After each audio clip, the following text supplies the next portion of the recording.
Good evening, virtual audience, and welcome. Thank you so much for joining us tonight. My name is Hillary Carr, and on behalf of Harvard Bookstore, I'm very pleased to introduce this event with Nicholson Baker, presenting his new book, Baseless, My Search for Secrets in the Ruins of the Freedom of Information Act, joined in conversation by Christopher Lydon. Thank you for joining us tonight. Through virtual events like tonight's, Harvard Bookstore continues to bring authors and their work to our community and our new digital community during these unprecedented times. Every week, we'll be hosting events here on our Zoom account. As always, our event schedule also appears on our website at harvard.com/events, where you can sign up for our email newsletter and browse our bookshelves from home. This evening's discussion will conclude with some time for your questions. If you have a question for our speakers at any time during the talk tonight, click on the Q&A button at the bottom of the screen and we'll get through as many as time allows. In the chat, I'll be posting a link to purchase Baseless on harvard.com, as well as a link to donate in support of this series and our store. Your purchases and financial contributions make events like tonight's possible and help ensure the future of a landmark independent bookstore. Thank you so much for showing up and tuning in support of our authors and the incredible staff of booksellers at Harvard Bookstore. We sincerely appreciate your support now and always. And finally, as you may have experienced in virtual gatherings these last few months, technical issues may arise. If they do, we'll do our best to resolve them quickly, and we thank you for your patience and understanding. And now I'm so pleased to introduce tonight's speakers. Nicholson Baker is the best-selling author of 10 novels and numerous works of nonfiction, including The Anthologist, The Mezzanine, Human Smoke, Substitute, Going to School with 1,000 Kids, and the New York Times best-selling House of Holes. He's won the National Critics Circle Award, the Herman Hesse Prize, and a Catherine Ann Porter Award from the American Academy of Arts and Letters. Tonight, he will be joined by journalist and host of WBUR's Open Source, Christopher Lydon. They'll be discussing Nicholson's latest book, Baseless, which Publishers Weekly described as a colorful, engrossing recreation of a sinister history, a convincing case for opening government archives to public scrutiny. And the Seattle Times called it a genre-transforming blend of history and memoir, offering behind-the-scenes glimpses of Baker's research efforts, his home life, and his worst fears about his own country. That makes Baseless essential reading for anyone trying to grapple with the role of the US in global affairs since the end of World War II. We're so happy to have them both here tonight. So without further ado, the digital podium is yours, Christopher and Nicholson. Hillary, thank you. And it's almost as much fun as being in the Harvard Bookstore. Thank you for inviting me. Nicholson Baker is a friend, and we've had this kind of conversation actually quite a number of times before, and it's always an education for me. Let me just say, I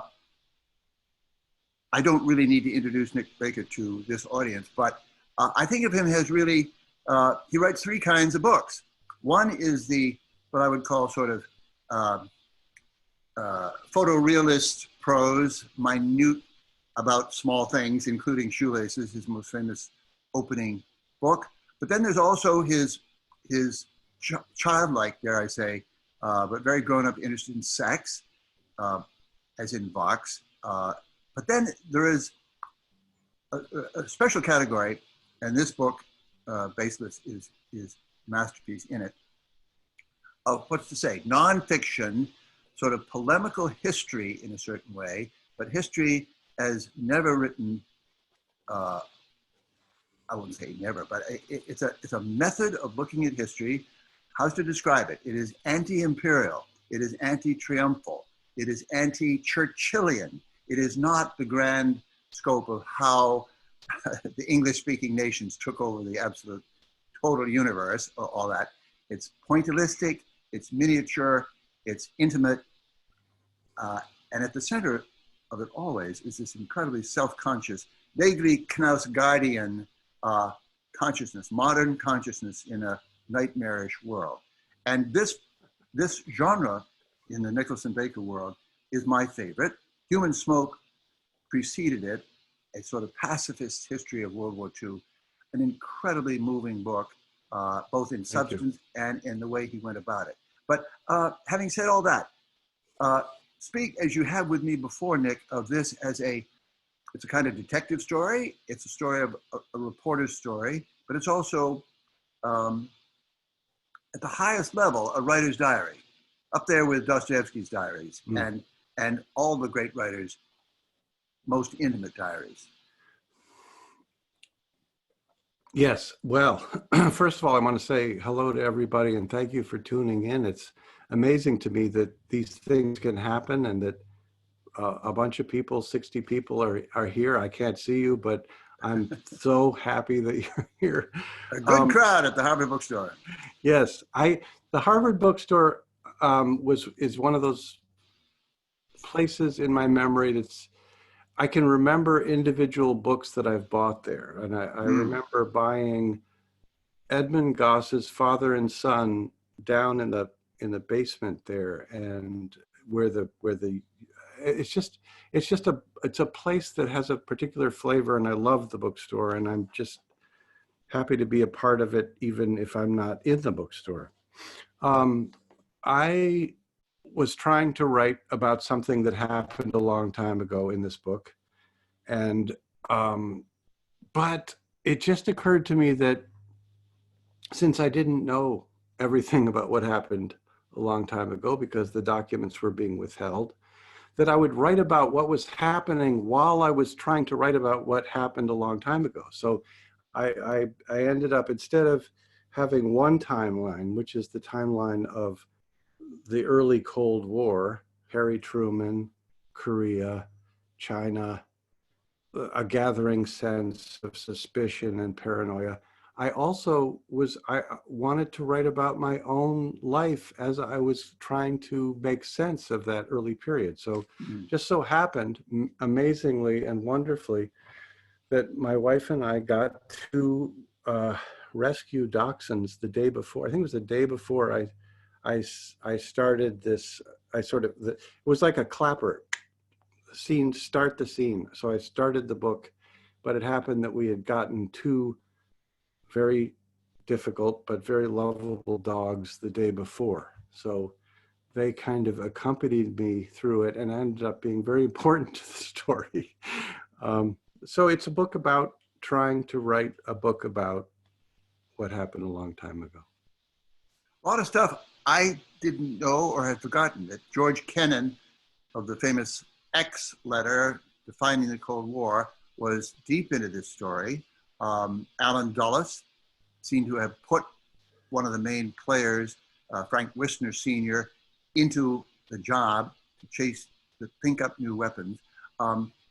Harry Truman was more involved than he suggested later he had been in CIA dirty tricks, et cetera, et cetera.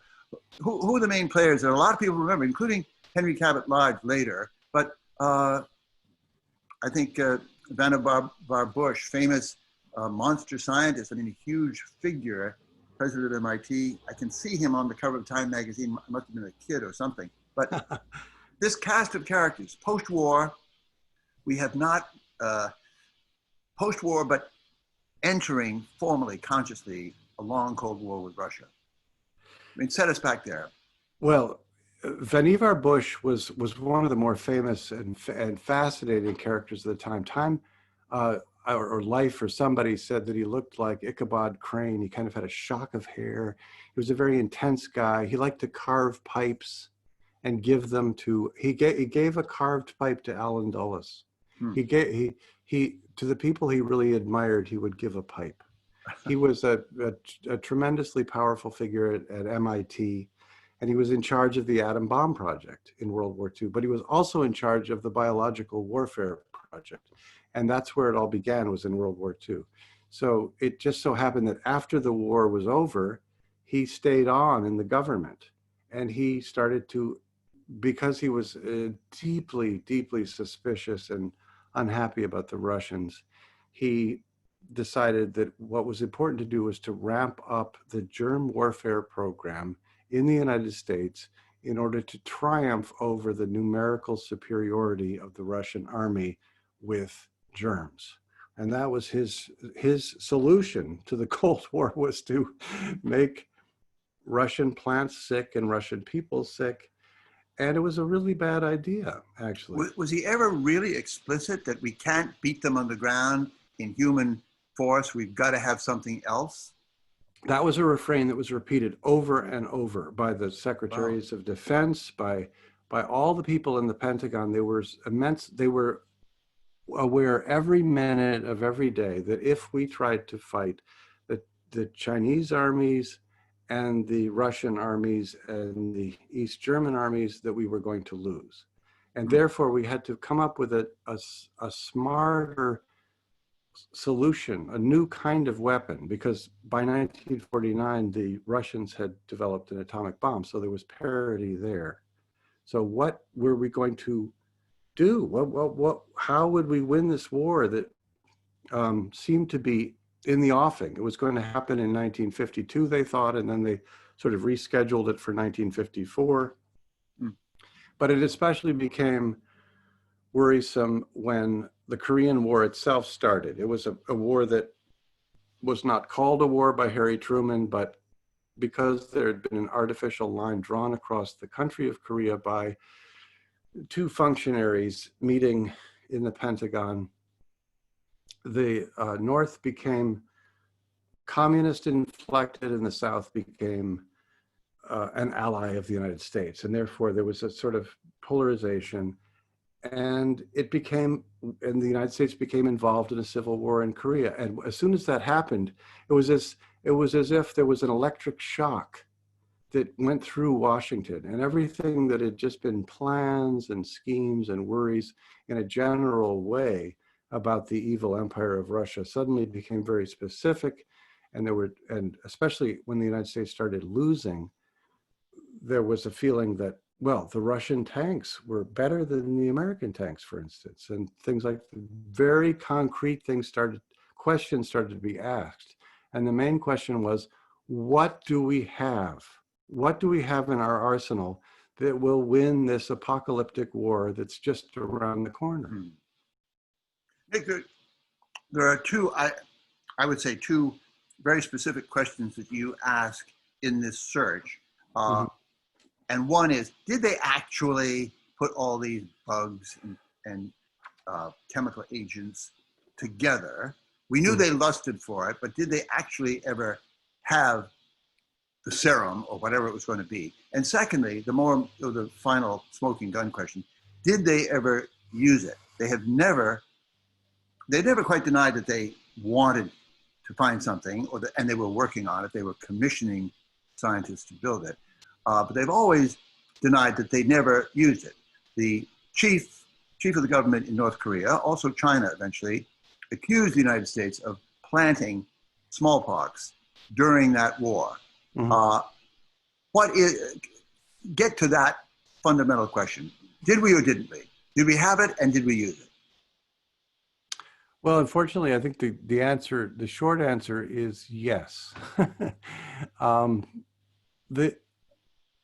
The Chinese and the North Koreans were very serious when they brought these charges. They sent a cable to the United Nations. It wasn't something they just did casually one day and thought this would be a nice thing to say. It was a very serious set of charges.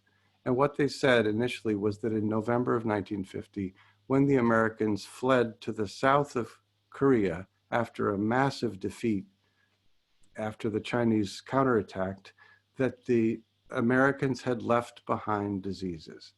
And then the Americans said that's ridiculous and silly, and of course we didn't do that.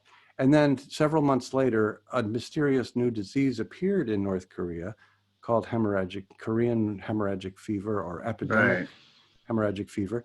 And it existed in a series of little dots along the belt of Korea, along the 38th parallel, which mystified the American epidemiologists. So that, I think, actually happened. Then there was a second massive propaganda battle between the communists and the anti-communists, the Americans and the British and the French. And that battle hinged on whether the Americans had flown over individual airplanes and dropped mysterious insect bombs, if you can believe it, in the snow of the very rural areas of China near the Korean border. And that, I think, is has a slightly different answer, and it hinges on the book's title. The book's title is Baseless. The reason it's called Baseless is because Operation Baseless was the name of a secret, top secret Air Force program that aimed to perfect biological and chemical weapons at the earliest possible date. And it was a project that sprang into motion on an emergency basis as the Korean War got bigger and became more, just everything got worse in Korea. So Project Baseless was, what was interesting about the word is that it has denial built into it, because the State Department was very used to saying that that this is a baseless accusation, these are baseless charges. Right. And the expectation was that these particular weapons, if they were used, one of their advantages, and this was ceaselessly written about, one of the advantages of biological weapons is that it's very hard to determine whether these things happen spontaneously because their disease is endemic to a country, or whether they happen because some other foreign airplane has dropped feathers doped with various diseases. So Nick Baker, let me just say, they decided to, I want to quote your man, Tom Kennedy, because we didn't manage to fit it into the podcast we did on this book. Right. But it's very striking. The United States government, of course, denied that they had planted this hemorrhagic fever. No less than A.M. Rosenthal of the New York Times wrote a big story saying there's no evidence for this charge at all. But you spoke to an ex-Marine, Tom Kennedy, who had been there, must have been an old man. You talked to him in Manhattan, and he said that he had been told must have been in the hospital, that he had a new disease, hemorrhagic fever, that was carried by a tick on a rat. And what he said to you was, among other things, there was no history of hemorrhagic fever in Korea until its use as a germ weapon. This was in an autobiographical note in 2015, only 5 years ago. He said, was one of those American service members exposed to this secret crime against humanity. That's pretty close to the horse's mouth. How do we weigh that? Well, he's a guy who woke up with a fever one day in Korea, and he was medevaced out on a helicopter, and he was put in a MASH unit, like in the TV show. And they said there are 3 Quonset huts. There's hut 3, hut 2, and hut 1. If you go into hut 3, you're going to die. Hut 2, you have a chance, and hut 1, you're okay. And he went to hut 3, and he worked his way through, and he miraculously survived. And then he was discharged with a completely false diagnosis. Hemorrhagic fever was something that just spontaneously happened. I think he's trying his best to explain to himself something immense that happened to him as a young man in Korea. And it happened to a number of men, and there were Americans who died. And the bizarre thing is that hemorrhagic fever, as a Hanta fever, is still a problem in Korea. And it was a problem that was studied by Japanese germ experts during the Second World War. It was purified and intensified by them. And then the Americans hired these same germ warfare experts, and then miraculously, somehow, this fever appears. So I think there's a very strong case to be made that a small and very evil program happened in somewhere around November of 1950, in which the Americans decided to use Japanese know-how to infect people along a belt in Korea. I do think that's true, and I think one of the victims was Tom Kennedy. Can I add just a little bit of the Japanese background, which I happen to know only because a wonderfully marvelous writer, Gene Gilliman, dear friend of open source and of all good people, Gene Gilliman wrote a book basically about the Tokyo wartime Tokyo trials of war crime that never really took place. We all know about the Nuremberg trials of the Germans. There were to be a sort of matching pair of trials in Tokyo, which we were bluffed out of them in some fashion because we would have been called on the carpet about the nuclear weapons that we dropped on Nagasaki and Hiroshima. So, but there was no question, and Gene Gilliman documented it in a marvelous book, that the Japanese had dropped all kinds of evil bugs on China in the 30s, before Pearl Harbor, before the World War. But the Japanese were the world leaders in this technology. And part of the story you're revealing or confirming is that the United States copped onto this and we're using the Japanese in some fashion in this whole project. Have I got it right? I mean, this is a global, monstrous story. And Gene Gilliman really did a beautiful job in Hidden Atrocities telling the story, and it's an absolutely indispensable book. And I'm sorry that she's gone, and I never. I'm heartbroken. She would be an incredible witness in this COVID moment.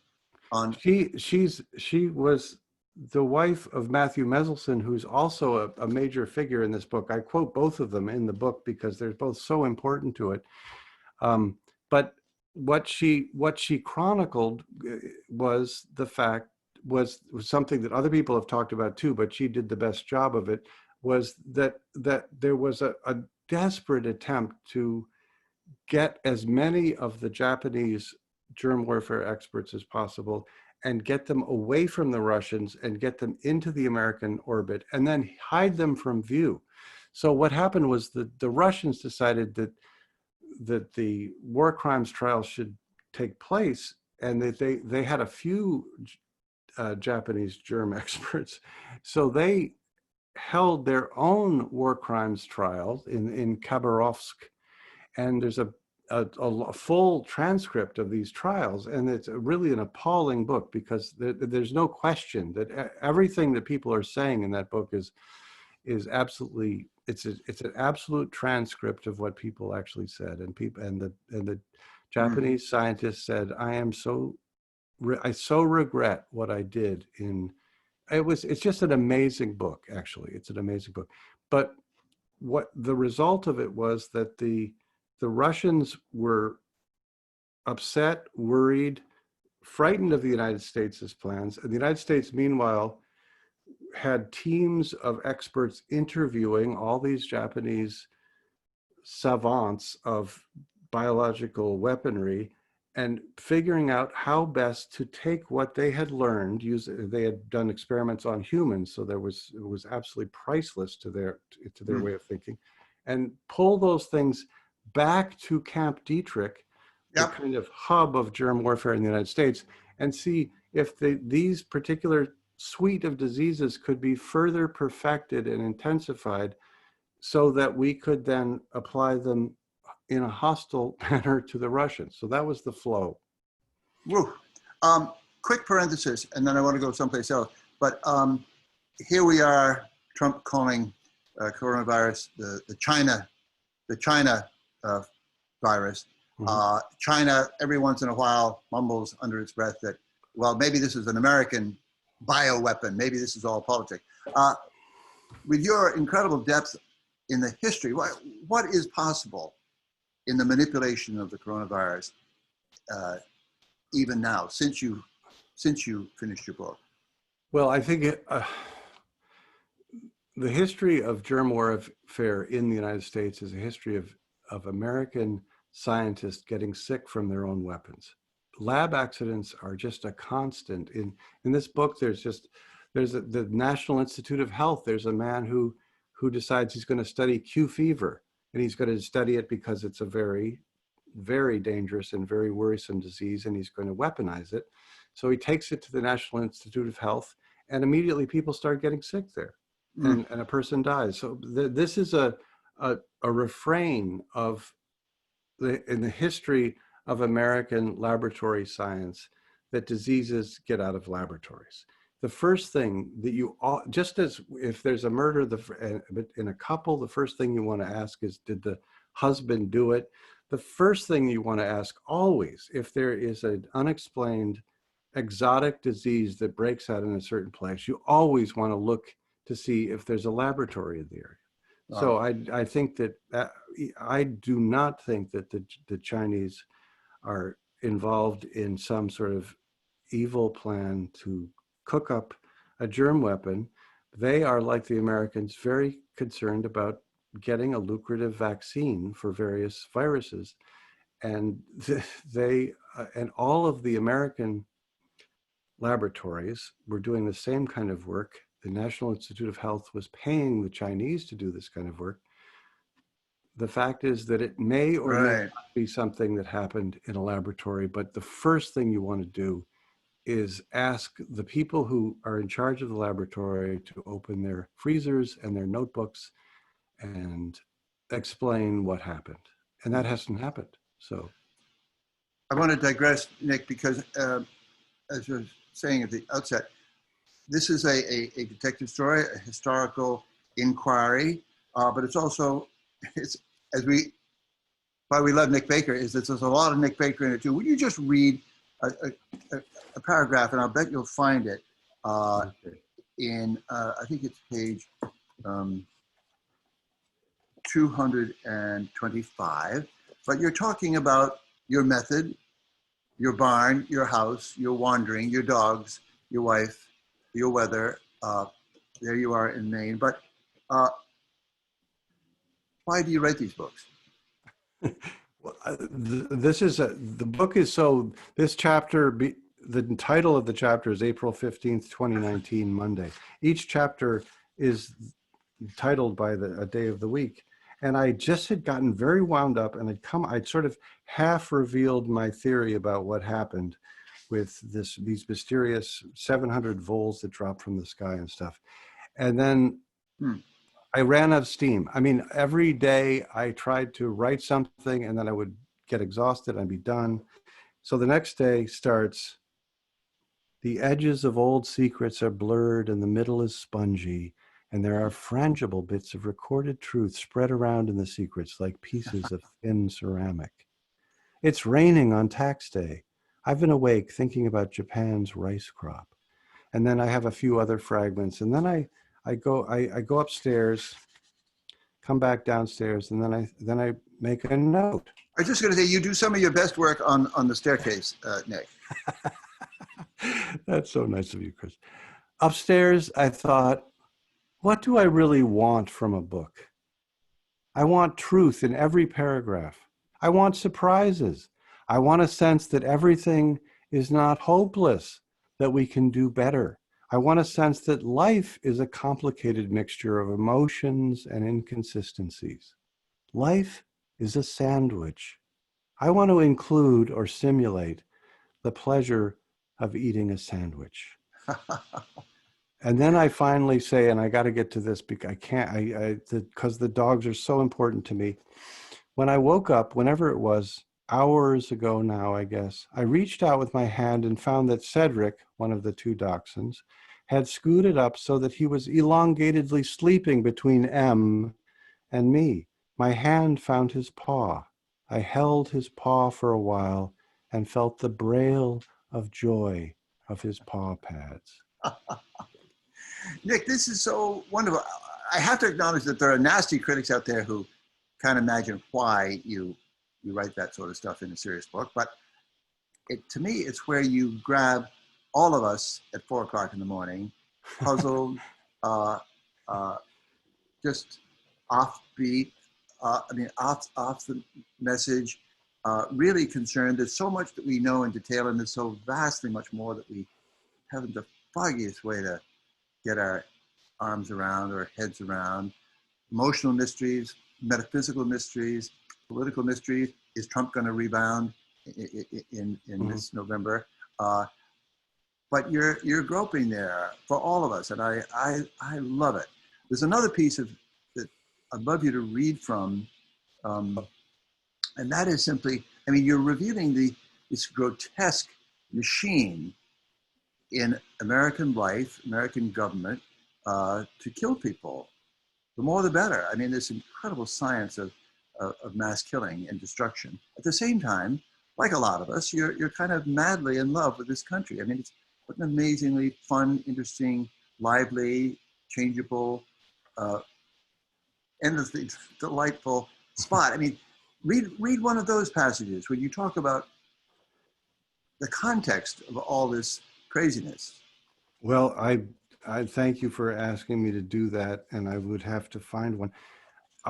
I just want to say, I could give you, I could suggest. While you find the page number, I just want to say, I guess the thing that excited me, the idea that some people, there is a bad review out there, and it's very painful, and I'm sorry that it's there, but it is there, is that I'm trying to do something a little bit new here, for gosh sakes. I'm trying to say there are plenty of novels that, look at the past, but then have the person who is researching the past eating a peanut butter sandwich.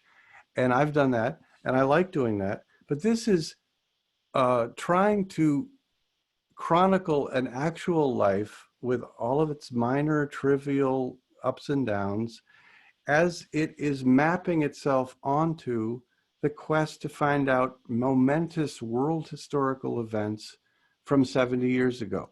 And the two timelines kind of blur and merge recombinantly and separate and come back into focus again.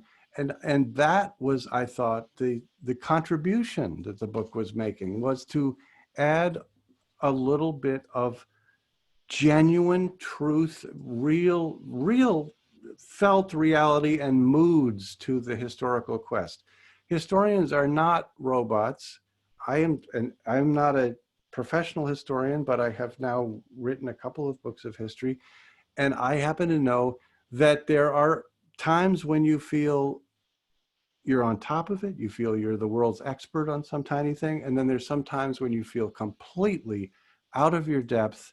And also when there's just so many facts swarming in your mind that you cannot possibly find your way through them. And those moods, all those moods of confusion and of grief and of frustration when secrets are withheld, are all part of the process. So we have to, I think, have that kind of soundtrack of the actual historian's voice, as well as the larger band of the account of what happened. What's the page number? Well said. 331 and 332, you go from the sort of nightmare to the dreamscape, starting with JFK, and then comes Kennedy. We're in Vietnam, but carry on onto page 332 as well. Yeah. Okay. Well, right. So I was talking about Kennedy and Kissinger and things that we know about a little bit. Sometimes, and then I work myself up into these. Well, I love the paragraph before that, and then comes Kennedy. And then comes Kennedy, who approves defoliation and food denial and Operation Mongoose. Kennedy appoints Henry Cabot Lodge to be ambassador to Vietnam. Ambassador Lodge becomes filled with a murderous sort of petulance in Saigon and writes to Dean Rusk and Robert McNamara in June 1964. It would help here and possibly in Laos and Thailand if there were some screams from North Vietnam that they had been hit, Lodge says.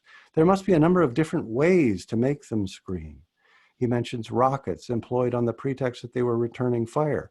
One method he offers is redacted. Lodge uses the word scream 4 times in one telegram.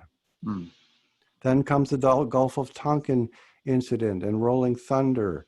The war is in a new phase, thanks to the president's great decisions, Lodge wrote to Clark Clifford, delighted about the bombing.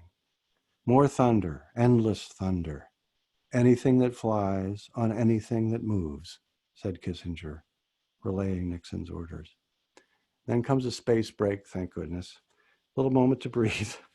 Sometimes I don't believe in the history of the United States. Now, this is when I say that, I'm not saying as a general rule every day of my life, every hour of every day, but I don't believe that this place deserves to have any sort of moral standing in the world. As a country, it has been the source of incalculable disruption. I understand that Americans individually have done good things, paintings, sitcoms, songs, cars, toasters, locomotives, buildings, bridges, billboards, sunglasses, topiary, dance steps, casseroles, no-hitters, corn mazes, speeches, ad campaigns, YouTube videos. The New Yorker of the Catherine White and E.B. White era is a great American achievement, no question.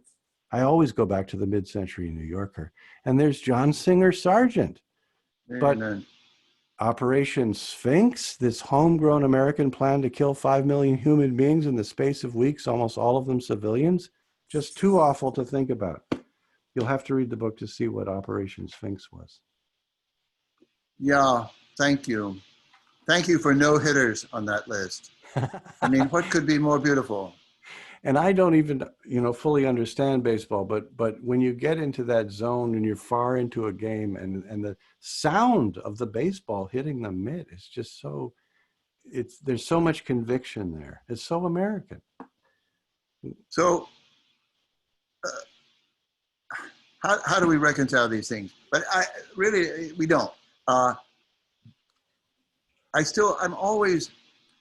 We've had so many good conversations over the years, and a lot of them have this, it's not simple-minded in the least, but it is very appreciative, it's very grateful. I was listening to one in which you talked about the character Paul Chowder, who has a lot of things in common with you, but he was talking about verse and what the hell is wrong with 4-beat Kipling verse, but also leading to the point that, and you suggested what you just read, but is there anything more glorious, even in poetry, than the American songs of the mid-century? And was there ever, in our real lifetimes, a more moving poet than Lawrence Hart, Larry Hart, as you know, who wrote songs with Richard Rodgers, but also Hoagy Carmichael. We were speaking of, Hoagy Carmichael's song, for which he wrote the music too, Skylark, just an absolutely perfect poem. Or George Gershwin. I mean, Ira Gershwin, George's lyricist, but Someday He'll Come Along, The Man I Love. Unbelievably wonderful poetry. And again, that's the boy Nick Baker in all of us, who's not the least simple-minded, but conflicted, shall we say. I want to hear more about you. Less about the weapons, more about Nick Baker. Well, I think the reason that sometimes that I want to write a book, first of all, yes, to all that you're saying about song lyrics and poetry and the American inventiveness and the comedic playfulness of internal rhyming, which carries on now in hip hop. I mean, there's tremendous ingenuity that's being displayed, a kind of sleight of mouth that is happening that's very characteristic of this real American originality, of inventiveness, of rhyme and metrical sophistication and all. It continues. So it's not as if we are looking back at the right. Good floating point. landmass. It's all happening. We're in the middle of it. And rap. I mean, there's no end to the dance of words in good rap. So, but as far as what I like to do is, I of course want to write about happy people and I want to write books that are evidence for why life is worth living and good. But there are these kind of chasms that open up and that in history, and they're unpleasant and unfortunate. They're not just unfortunate, they're terrifying. And one of them is World War II, and then the Cold War that immediately followed it. And I just sometimes think that it's my job to write about those things and try to figure out a way to heal over them, or to make them, by understanding them, make them less distracting, so that I can get back to writing about why straws float, or whatever little tiny things that are actually part of the delicate texture of ongoing existence, which is what I really have always been drawn to, and Nabokov taught me that this gossamer fabric of lived life that we're in the midst of. That's what's really important. But sometimes, there's a crack, a fissure that opens in front of you, and it's like a disaster movie, and what is it? It's a piece of history that is so awful that you cannot ignore it. And so I sometimes write a book about that in order to sort of get past that thing and make a bridge beyond it. Mm. And Could I remind people listening and watching that Yeah. you're invited to submit your own questions for Nick Baker to answer. And if you wanted to submit the answers too, that would be very helpful for me. You get royalties for that too. Evgenia Dame has a question or two questions. One serious, one not so much. First, what part of you, Nick Baker, do you think allows you to write books that slow down time and action so extremely, as in The Mezzanine or A Box of Matches? And now the serious question. Your protagonist in The Anthologist, that's our friend Paul Chowder, sometime podcaster too. He likes to sing a song. I'm in the barn, I'm in the barn, I'm in the barn in the afternoon. It's been bothering me for years. She writes, what is the tune? How does the song go? Thank you, Evgenia. Well, that is a friendly question. I'm in the barn, I'm in the barn, I'm in the barn in the afternoon. That's the way it was, in the barn. That's the answer to the second question. The first question, how do you write books that slow down time? I think that everybody who's writing a book is trying to slow down time somehow or other. It's just, anytime you take something and lift it up into the foyers of your own attention, and think about it and turn it around, it's a momentary parenthesis that's been built around that object or that social moment, whatever it is, that transaction. And so it is a slowing down of time. A sentence has these, wonderful little breath marks, semicolons, commas, dashes in them. And all of those kind of machinery of chuffing and huffing and puffing are all basically ways of taking your overly eager, leaping mind and putting it on a track and saying, just think your way along this with me now, slowly. And and it's almost inevitable. If you write a sequence of words that other people have to follow, they are slowed down, because we actually are very good at parallel processing and doing. So I think I'm just doing what everybody wants to do, but it feels so good that I maybe do it a little more. And I also dispense with the other stuff somewhat. I sometimes get rid of the larger spine of a plot and just leave there the slowed down worm trails of the thoughts that I've had. Yeah. You're teaching us something here, Nick. I wonder who taught you. You credited Nabokov for earlier lessons, but who does that? It's not slowing down. It's thinking actually how we think and how distractible and how multi-level our process really is. I think it was, the person who first did it for me was, I audited a class when I was in high school, and one of the stories that was in the textbook in the class was a Nabokov story, and it was, and it had, I don't know, practically every paragraph had this moment where the paragraph you'd be going along at a normal rate of speed, and then and it's just as if you're in this described world that is, it's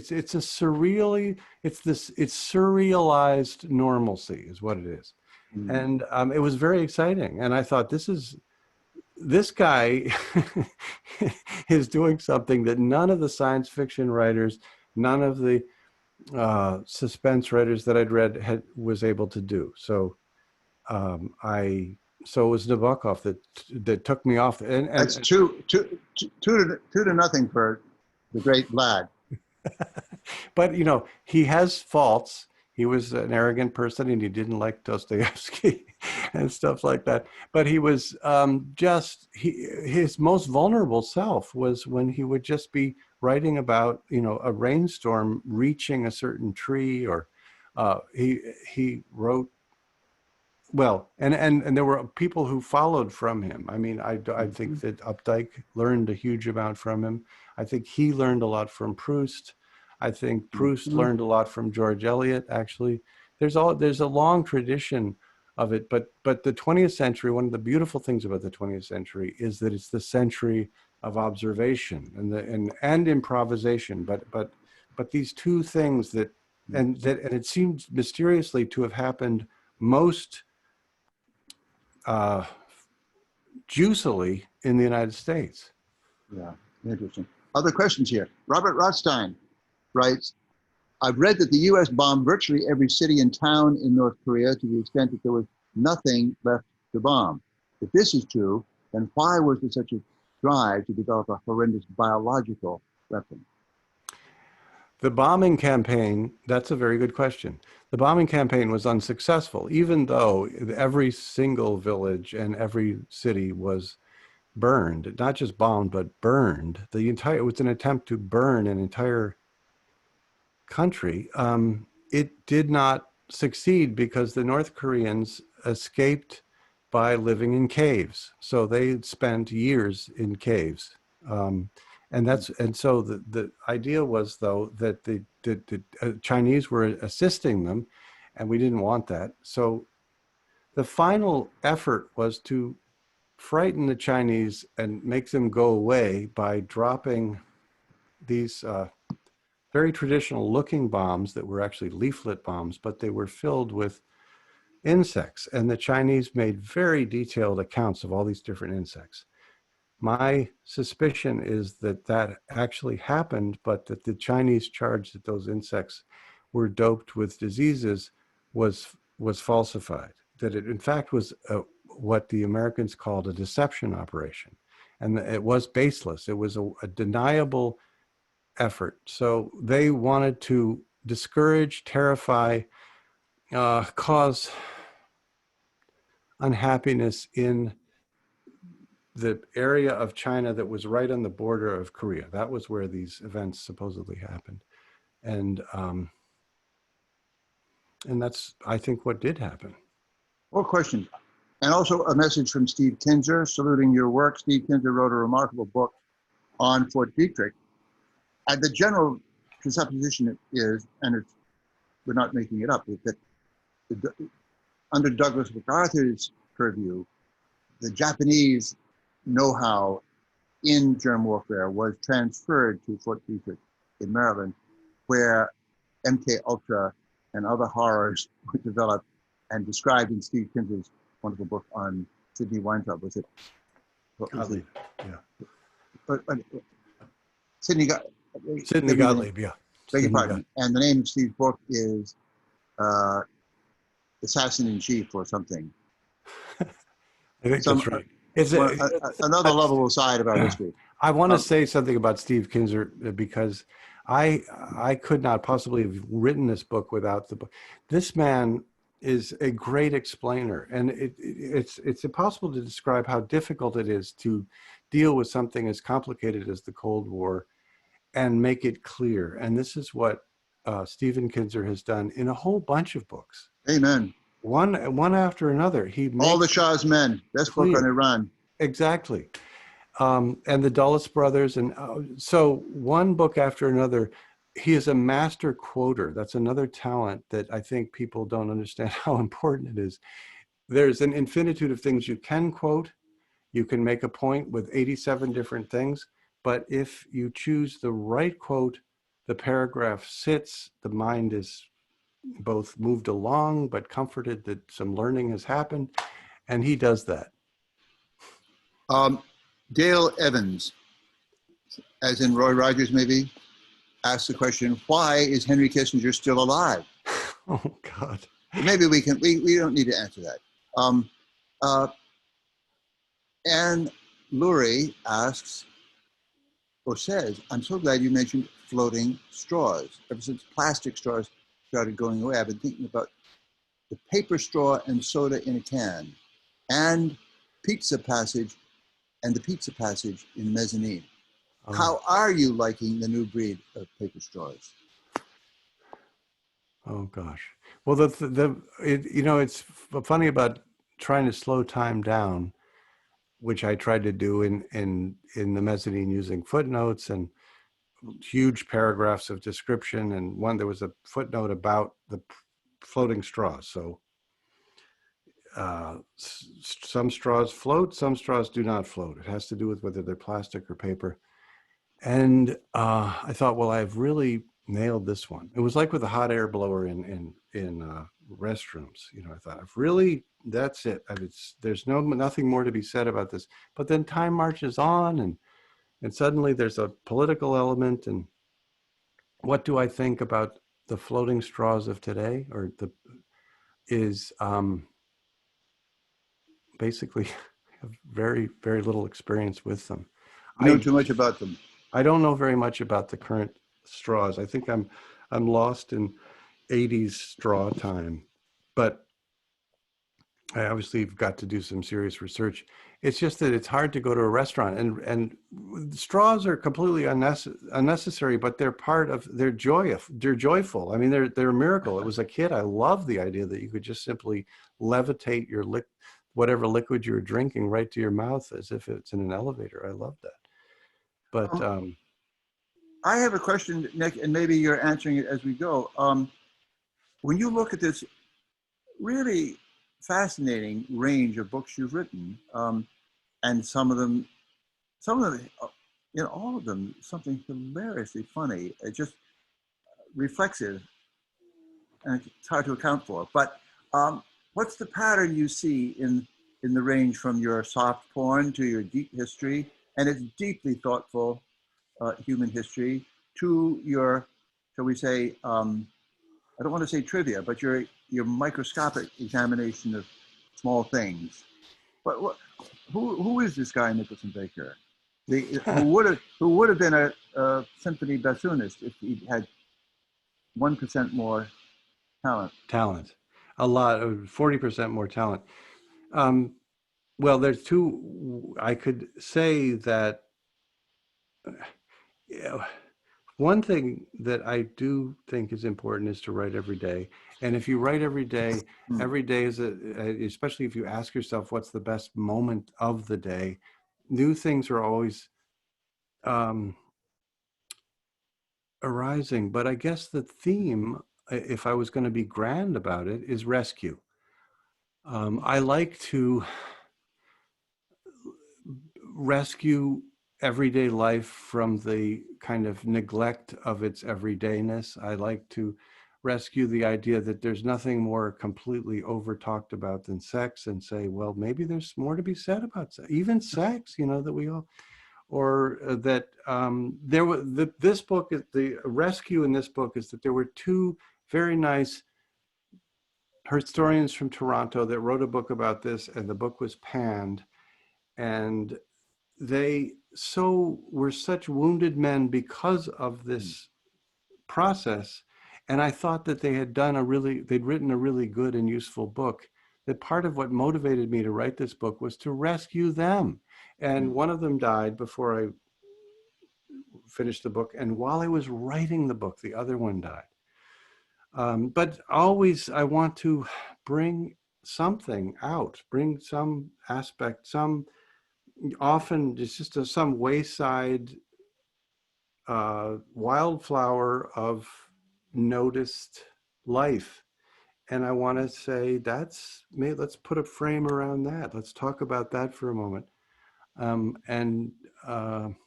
All part of making a tasty sandwich. It's all, what I found with sandwiches, and I've only discovered this in the last couple of years, is anything. You can make a sandwich out of anything. I mean, because all you need is the crunch, the mixture of cold and warm, and just a few different kind of incompatible layers, and you have the sandwich joy. You don't need meat. My sandwiches don't have meat anymore. You Sprouts. need some sproutsy things, but you need some greasy things. So I've made potato sandwiches. Today I had two, and I'm just going to lay it out here, 2 spinach sandwiches. I made spinach, I put them in a bun, and I put some mustard on it. You take a bite of that, and that is a complete sandwich experience. That's great. Listen, Deanna Duff has a serious question, Yes. and it's part of the book.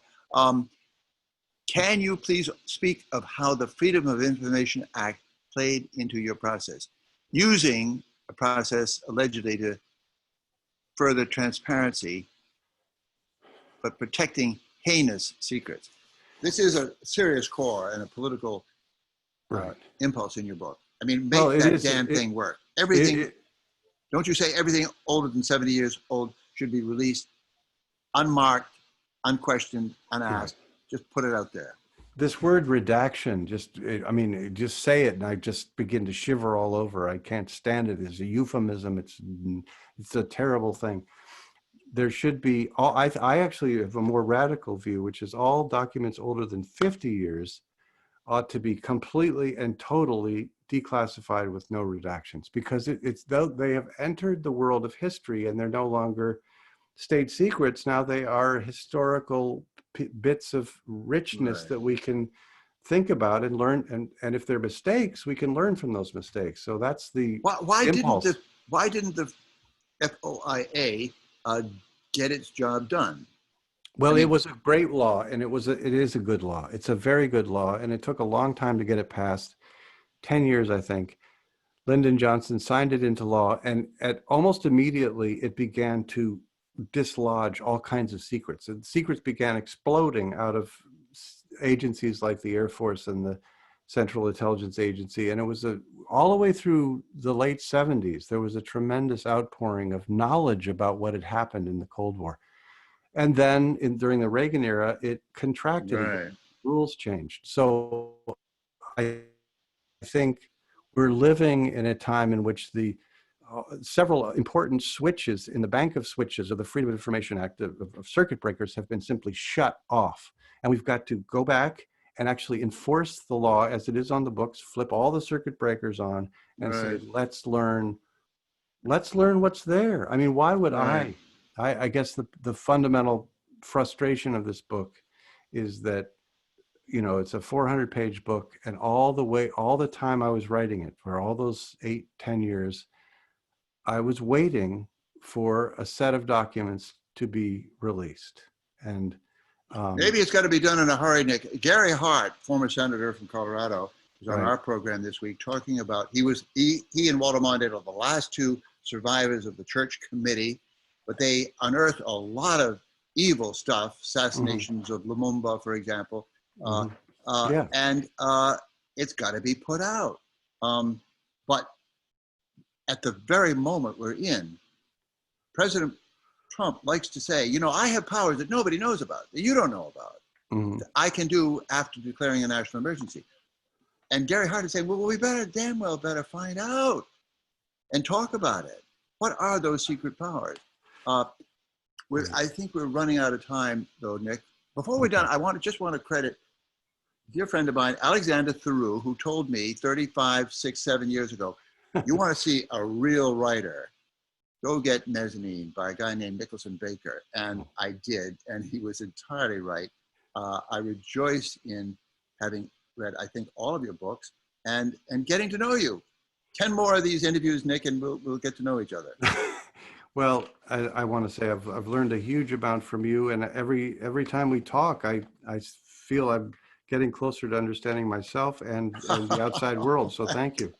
And I do want to look at it. I want to say one thing. One tiny victory is here is a redacted document that I dealt with for 10 years, right? And it's a very important document from 1949 that's a plan of how to deceive somebody, but it's all blacked out, what's being deceived.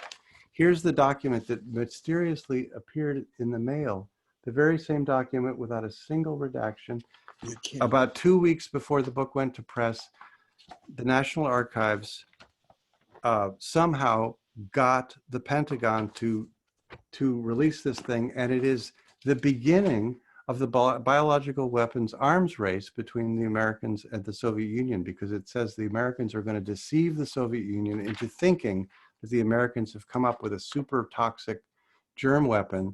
And once they do that, then the Russians are going to waste their efforts trying to build the same weapon. Well, they did waste their efforts. In fact, they did build the weapon, and we had a whole huge mess of an arms race because of this plan from 1949. So you write a whole book, and there's all these frustrations in it and documents that aren't released, and then mysteriously, because the book exists, one crucial document gets pried out at the end, and it's all worth it. Wow. Wow, that's news. That's important. I think it is important. I'm going to post it on Twitter, because if it's important, you got to post it on Twitter. Nick Baker, thank you. I think we ought to say thank you especially to the Harvard Bookstore, and welcome our hostess back to say goodnight. Yeah. Yes, thank you. Nick. Thank you Keep so doing much, it. Chris. Thank you. Thank Always you. a joy. Thank you both so much. This was truly lovely. So thank you both to both Nicholson and Christopher. Thanks to all of you out there for spending your evening with us. You can learn more about this important book and purchase Baseless, My Search for Secrets in the Ruins of the Freedom of Information Act, at the link in our chat, or on harvard.com once this closes. And on behalf of Harvard Bookstore here in Cambridge, Mass, thank you both and have a good night. Keep reading, and please, everybody, please be well. Thank you. Thank you. Bye. Thank you so much, everybody. Take care. Bye.